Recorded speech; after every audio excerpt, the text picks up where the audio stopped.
కోర్టులో ఏపీపీ అశోక్ నాయక్ గారు మరియు సంజయ్ అనే కానిస్టేబుల్ గతంలో 2018లో ఒక కేసు రిజిస్టర్ అయింది కామారెడ్డి టౌన్లో. ఆ కేసులో ఉన్నటువంటి అక్యూజ్డ్ ఇప్పుడు కంప్లైంట్. ఆ కంప్లైంట్ దగ్గర 15,000 రూపీస్ డిమాండ్ చేశారు లంచం.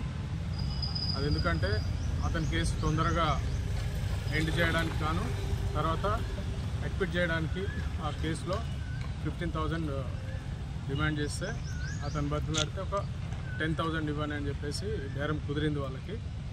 గత వారం నుంచి అతను మా దగ్గర తిరుగుతూ ఉన్నారు. ఈరోజు ఆ 10,000 ఏదైతే లంచం డబ్బులు ఉన్నాయో అది కలెక్ట్ చేసుకుని అతను మా దగ్గర రావడం జరిగింది. ఈరోజు అశోక్ కుమార్ నాయక్కి మరియు సంజయ్కి ఇస్తుండగా రెడ్ హ్యాండెడ్గా పట్టుకోవడం జరిగింది ఏసీబీ. తద్వారా వాళ్ళను ఈరోజు విచారించి రేపు నాంపల్లి కోర్టు ఏసీబీ కోర్టులో రిమాండ్ నిమిత్తం వాళ్ళతో అక్కడికి తరలించడం జరుగుతుంది.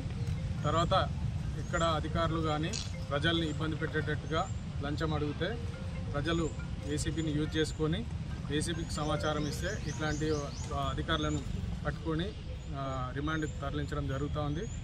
1064 అని టోల్ ఫ్రీ నెంబర్ ఉంది. తర్వాత వాట్సాప్, ఫేస్బుక్ ఇవన్నిట్లో కూడా మీకు ఇప్పుడు ఇవ్వడం జరుగుతుంది. ఇది అందరికీ ప్రజలకు తెలియజేసేటట్టు చేసి చైతన్యం చేయాలని చెప్పి కోరుతున్నాను. ఏపీపీ గారి ఇంట్లో సోదాలు చేశారు, అది జరుగుతున్నాయి.